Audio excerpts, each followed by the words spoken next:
আসসালামু আলাইকুম। আপনার উপর শান্তি বর্ষিত হোক। প্রিয় সত্যান্বেষী, খতমে জামালির সত্য ও সুন্দরের ভুবনে স্বাগতম। আসলে জীবনকে সুন্দর করার জন্য প্রয়োজন কোরআনের জ্ঞান। আল্লাহ নিজেই বলেছেন, আমি কোরআনকে খুব সহজ করে দিয়েছি যাতে করে তোমরা এর শিক্ষা মনে রাখতে পারো। হে মানুষ, তুমি কি এর শিক্ষা হৃদয়ে ধারণ করবে না? সূরা কামারের 17, 22, 32 ও 40 নম্বর আয়াতে 4 বার আল্লাহ এই একই কথা বলেছেন। আসুন আমরা কোরআনের শিক্ষাকে হৃদয়ে ধারণ করার জন্যে পুরোপুরি মনোনিবেশ করি। আর এ প্রয়াসে আমি শহীদ আল বুখারী মহাজাতক আপনার সাথে রয়েছি। হালকাভাবে চোখ বন্ধ করুন, নাক দিয়ে লম্বা দম নিন, ধীরে ধীরে মুখ দিয়ে দম ছাড়ুন।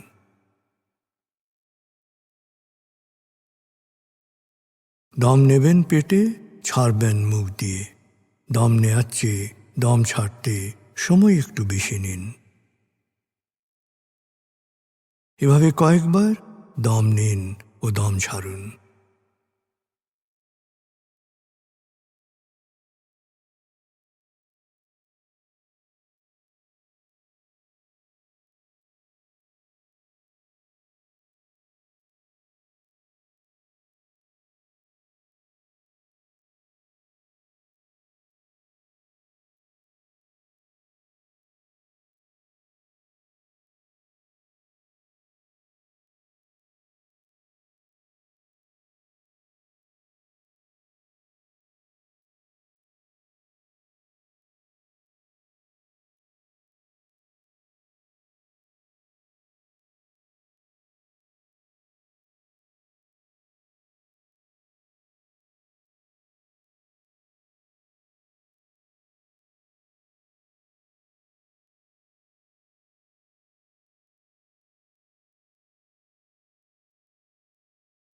এবার দম স্বাভাবিক হতে দিন।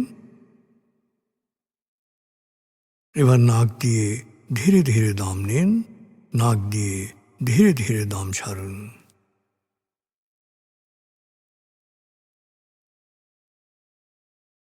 এভাবে কয়েকবার দম নিন, দম ছাড়ুন।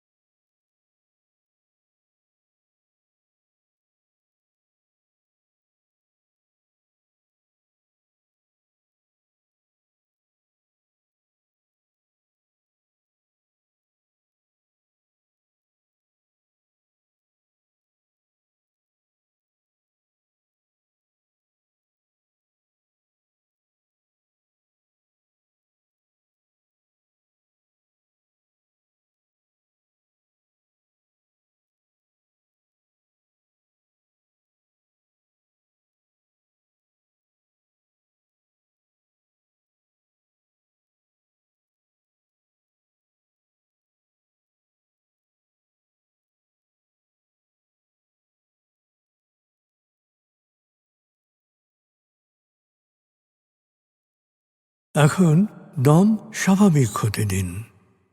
আপনি শুধু দম খেয়াল করুন।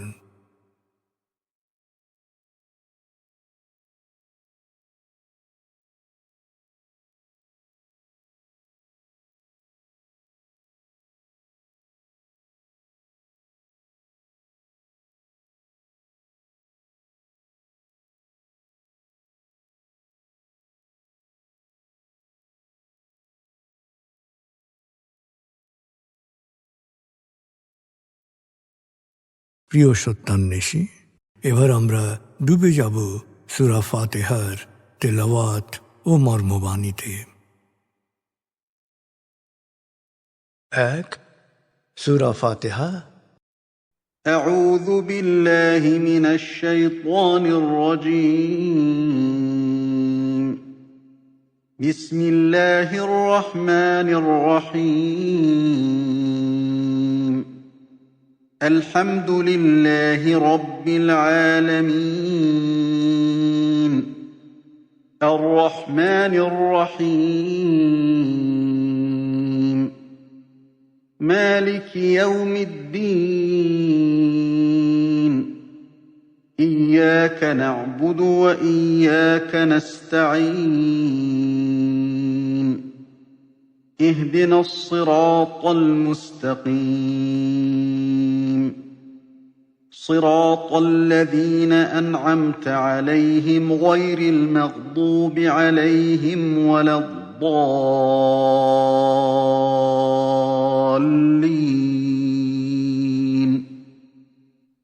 দয়াময় মেহেরবান আল্লাহর নামে। সকল প্রশংসা মহাবিশ্বের প্রতিপালক হে আল্লাহ তোমারই জন্যে। তুমি দয়াময় মেহেরবান কর্মফল দিবসের মালিক। আমরা শুধু তোমারই ইবাদত করি, শুধু তোমারই সাহায্য চাই। প্রভু হে, সাফল্যের সরল পথে তোমার প্রিয়জনদের পথে আমাদের পরিচালিত করো।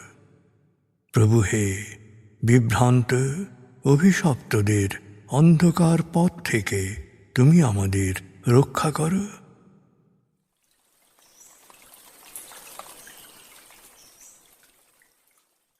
ভাব 57 প্রিয় সত্যান্বেষী, ভাব 56 আয়াতগুচ্ছে আমরা শুনেছি বিশ্বাসীদের প্রতি বিশেষ দিক নির্দেশনা।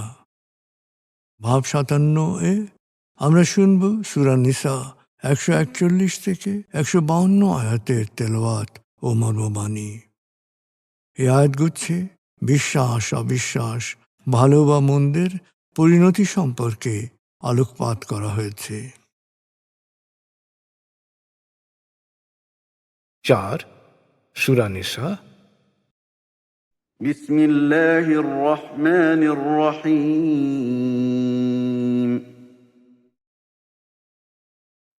الذين يتربصون بكم فإن كان لكم فتح من الله قالوا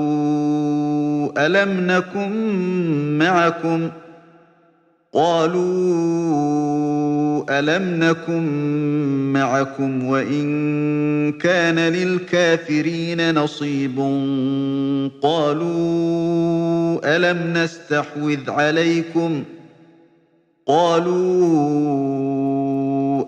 نستحوذ عليكم ونمنعكم من المؤمنين فالله يحكم بينكم يوم القيامة ولن يجعل الله للكافرين على المؤمنين سبيلا إن المنافقين يخادعون الله وهو خادعهم وإذا قاموا إلى الصلاة قاموا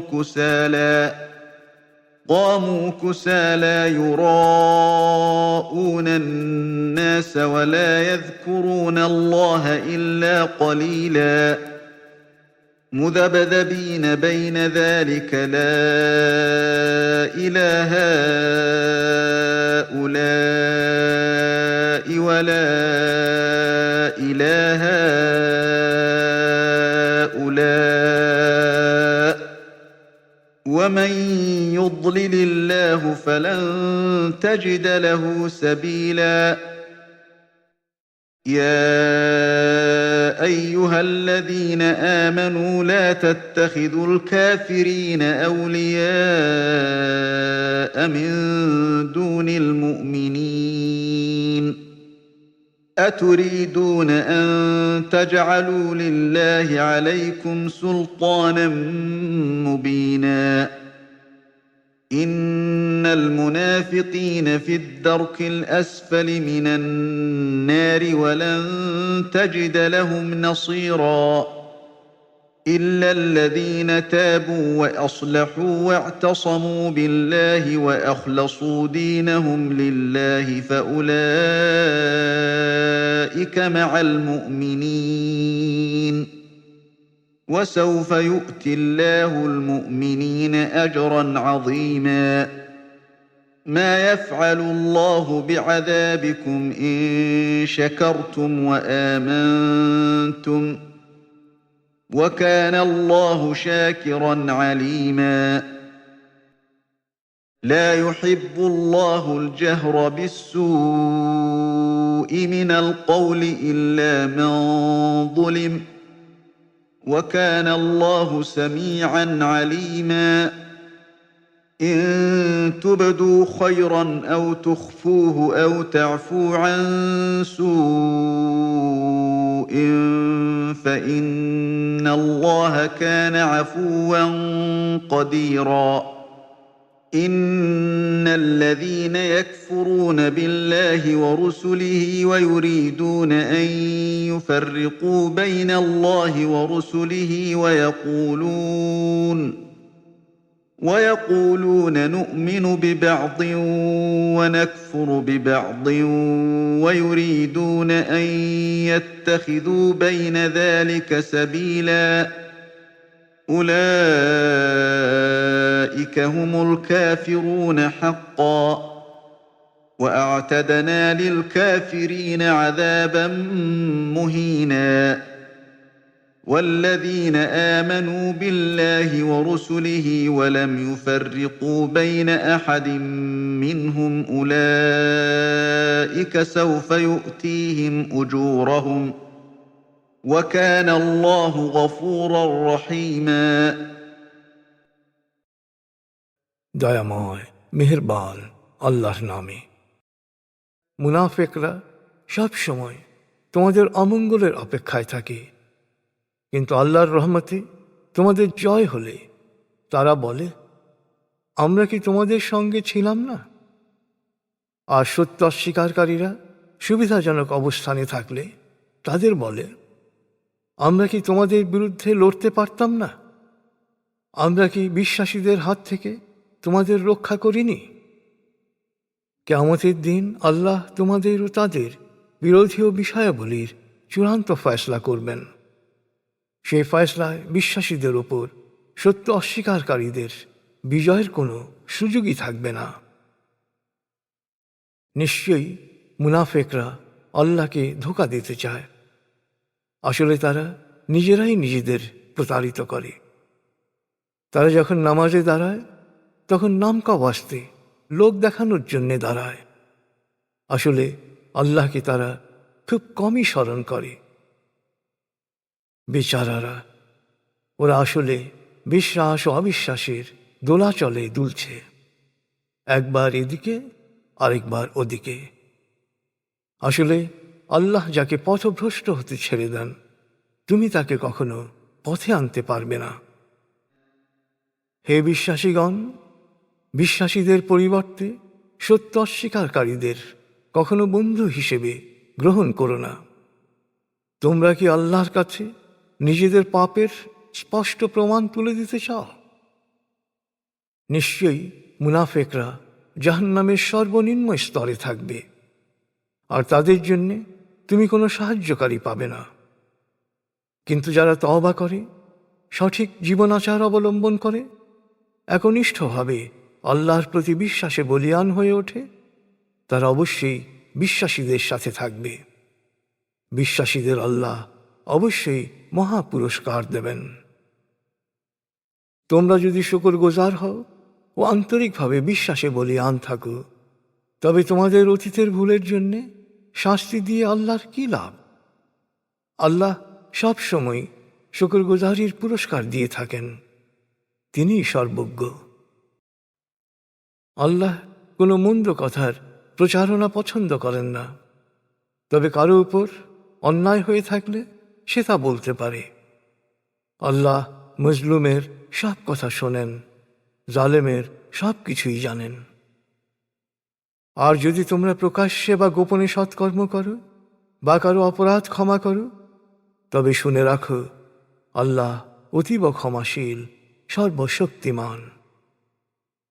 যারা আল্লাহ ও রসুলদের অস্বীকার করার উদ্দেশ্যে বলে যে আল্লাহতে বিশ্বাস ও রসুলে বিশ্বাসের মধ্যে পার্থক্য রয়েছে, যারা বলে আমরা রসুলদের কাউকে মানি না, এবং যারা বিশ্বাস ও সত্য অস্বীকার করার মাঝামাঝি একটি পথ বের করতে চায়, প্রকৃতপক্ষে তারা সত্য অস্বীকারী। ওদের জন্য রয়েছে লাঞ্ছনাদায়ক শাস্তি। আর যারা আল্লাহকে বিশ্বাস করে ও তার রসুলদের সবাইকে মানে এবং রসুলদের মধ্যে কোনো পার্থক্য করে না, তাদেরকেই তিনি পুরস্কৃত করবেন। আল্লাহ অতীব ক্ষমাশীল, পরম দয়ালু।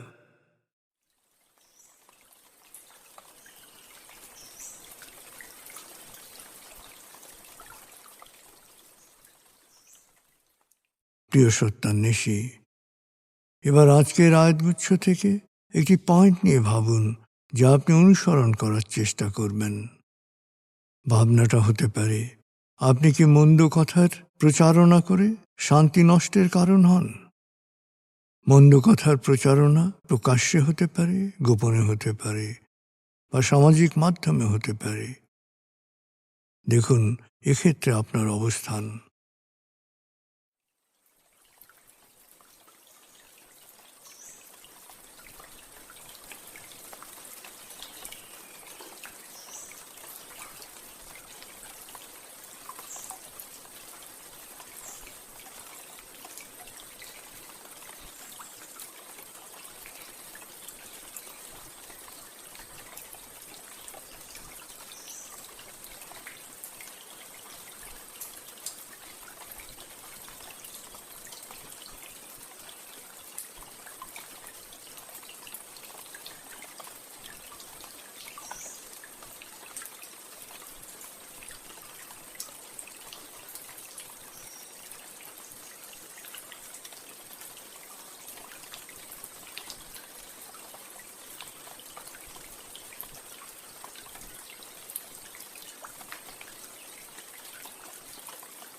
প্রিয় সত্যান্বেষী, কোরআনের মূল শিক্ষা শুকরিয়া ও দোয়া। প্রভু আপনাকে যা দিয়েছেন সেই জন্যে বারবার কৃতজ্ঞতা প্রকাশ করুন, তাকে হৃদয়ের গভীরে স্মরণ করুন।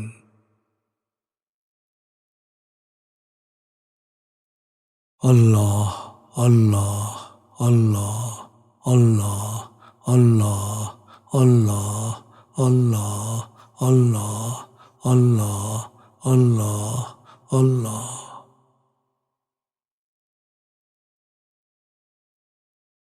আস্তাগফিরুল্লাহ আস্তাগফিরুল্লাহ আস্তাগফিরুল্লাহ আস্তাগফিরুল্লাহ আস্তাগফিরুল্লাহ আস্তাগফিরুল্লাহ আস্তাগফিরুল্লাহ আস্তাগফিরুল্লাহ আস্তাগফিরুল্লাহ আস্তাগফিরুল্লাহ আস্তাগফিরুল্লাহ।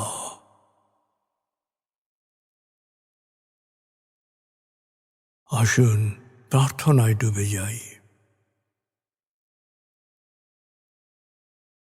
হে আমাদের প্রতিপালক, আমাদের ইহকাল ও পরকালের কল্যাণ দান করো। আগুনের শাস্তি থেকে তুমি আমাদের রক্ষা করো। হে আল্লাহ, পানাহ দাও ভয় ভীতি আতঙ্ক থেকে, অশান্তির আগুন থেকে, অস্থিরতা হতাশা পেরেশানি থেকে, দুঃখ কষ্ট থেকে, ঋণ ও কুফরি থেকে, অভাব আসক্তি ও নেতিবাচকতা থেকে।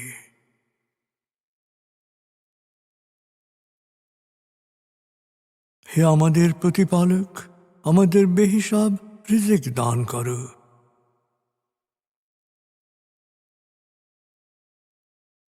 হে নিরাময়কারী, আমাকে পরিপূর্ণ নিরাময় ও সুস্বাস্থ্য দান করো।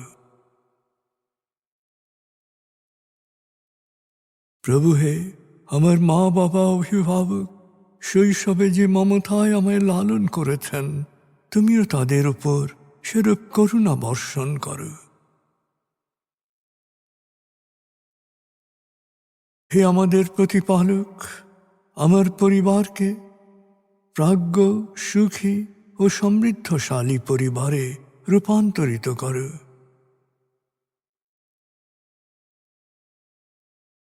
হে করুণাময়, আমাদের কোয়ান্টাম ফাউন্ডেশনকে, আমাদের সংঘকে তুমি কবুল করো। সংঘের প্রতিটি কাজে প্রবৃদ্ধি দান করো। সংঘের সবার উপর তোমার রহমত ও করুণা বর্ষণ করো।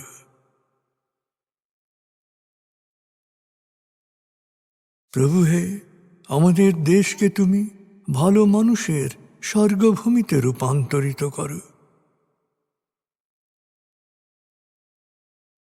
হে করুণাময়, পৃথিবীর সকল শোষিত বঞ্চিত মানুষকে জালেমের জুলুম থেকে, শোষকের শোষণ থেকে মুক্তি দাও।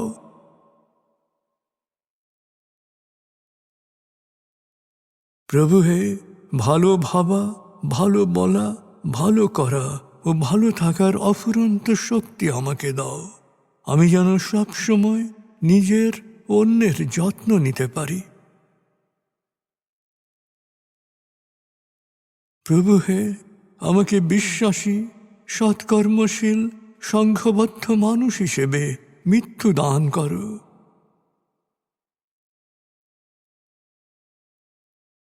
অনুভব করুন, আল্লাহ আপনার অন্তরেই আপনার কথা শুনছেন।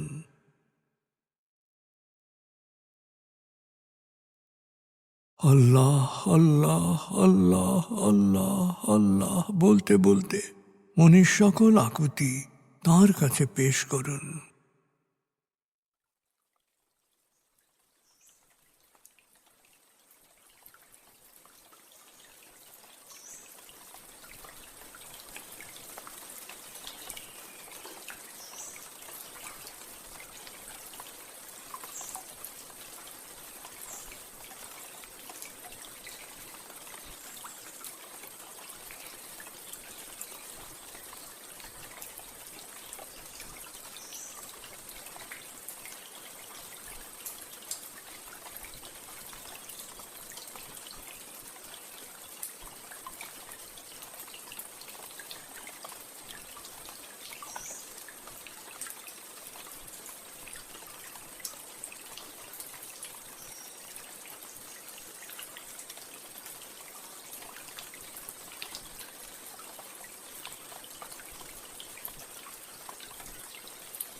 এবার মনে মনে বলুন, দয়াময় তুমি মহান, সর্বশক্তিমান, আমি তোমারই দাস, আমি তোমাতেই সমর্পিত।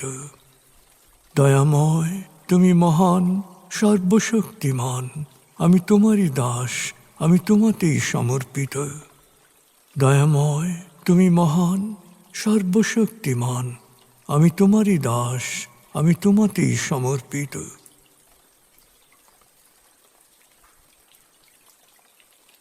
অনুভব করুন আল্লাহ আপনার প্রার্থনা কবুল করেছেন।